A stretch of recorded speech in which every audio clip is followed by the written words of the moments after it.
Hi, I'm Courtney Bowman, a fellow nurse here at UNC Health Blue Ridge and a student at UNC Wilmington in their MSN Nurse Education program. I'm so glad that you've joined me for this education opportunity.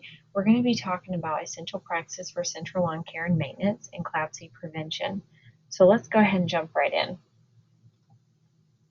Our learning objectives are that you will be able to identify at least 4 risk factors for CLABSI in the inpatient setting, med-surg, telemetry, and critical care, that you'll be able to list at least 3 essential practices before and during central line insertion that help prevent CLABSI in the inpatient setting, and that you'll be able to determine at least 3 essential practices after central line insertion that help prevent CLABSI in the inpatient setting.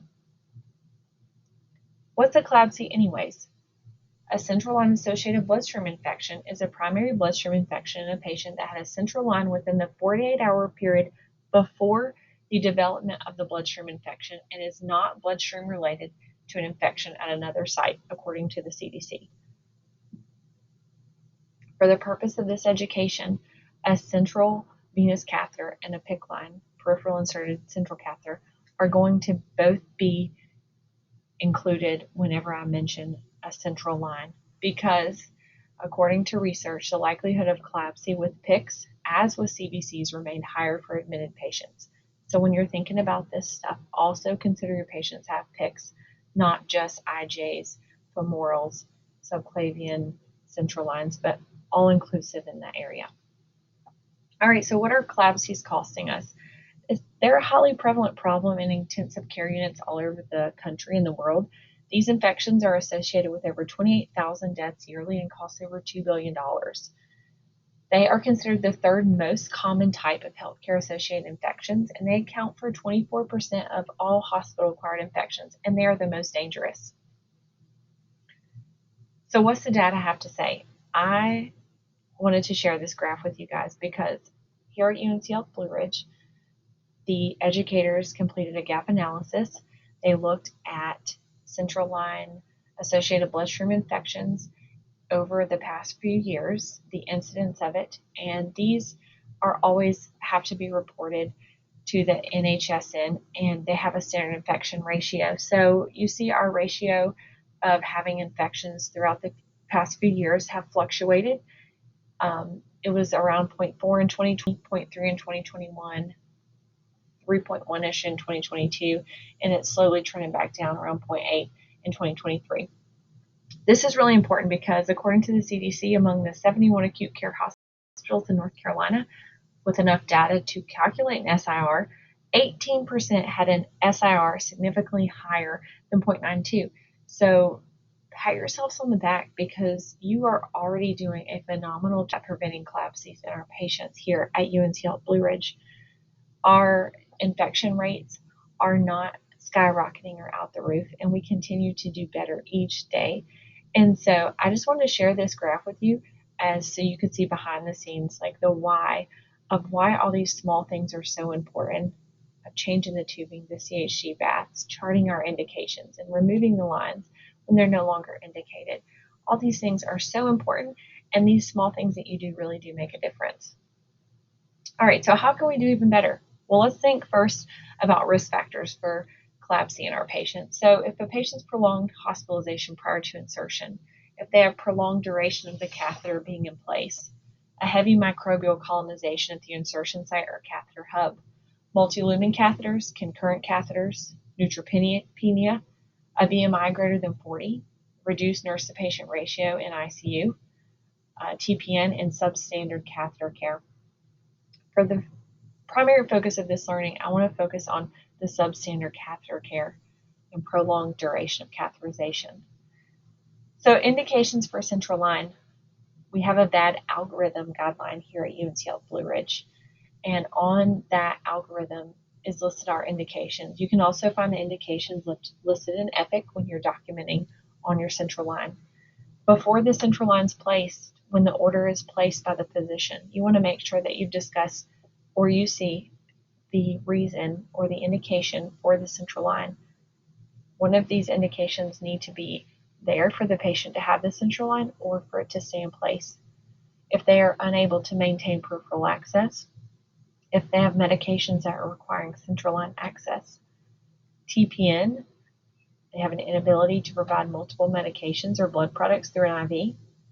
For monitoring hemodynamic parameters, the lines needed for IV medications after discharge, hemodialysis, plasmapheresis, or exchange. All right, currently we have a PIC policy and a VAD algorithm, and our unit managers, nurse educators, infection prevention, that team are working diligently on central line bundle policy. And with that, there includes essential practices before, during, and after. So we're just going to get our feet a little wet here to kind of get us acclimated to what a central line bundle would look like. And we are going to learn about these essential practices.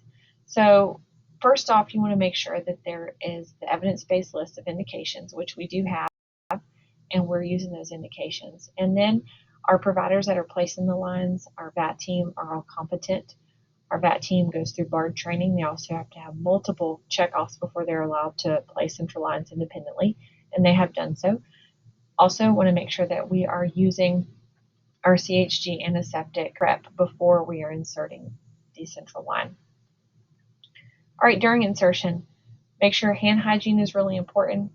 The site selection is chosen by the doctor, but the subclavian site is preferred over the femoral or IJ. Also want to note that we have an all-inclusive catheter kit. We only have to usually add the injector caps, which is nice because that also reduces our chances of breaching our sterile field. We have ultrasound guidance for the catheter insertion that our providers are using. And as the nurse, what does it mean for you to help during this time? Well, if you notice that a provider breaches the sterile field, offer a new pair of sterile gloves, offer a new central line kit.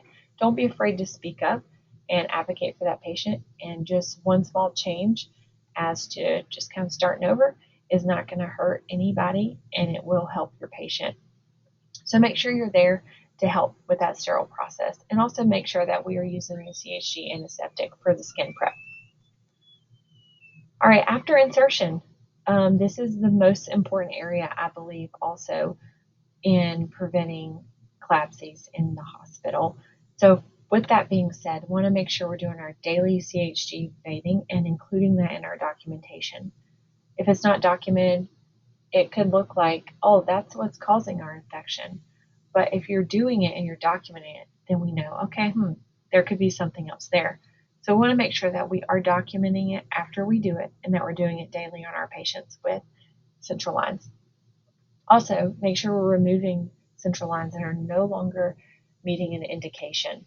Please don't hesitate to have that discussion with the provider. Every shift, we are to be charting our line necessity under our central line assessment. So whenever you go there, if it no longer is indicated, make sure that you make that known. Also, dressing changes every 7 days and immediately if the dressing is sold loose or dampened. Disinfecting our catheter hubs, needleless connectors, and changing our IV tubing and labeling it as appropriate. All right, what do you do if you suspect an infection? You want to make sure that you notify the physician, the VAT team, and your unit manager. Ensure blood cultures are drawn from another site. And when the central line's removed, cut and send the tip. You will have an order. You can cut about 4 to 5 centimeters off the end for testing and send it in like a urine specimen cup to the lab. All right, I want to keep you posted on some things that are in progress. Here at UNC Health Blue Ridge, like I said, they're working on a central line bundle policy. Also, there are going to hopefully be some updates in Epic in the future.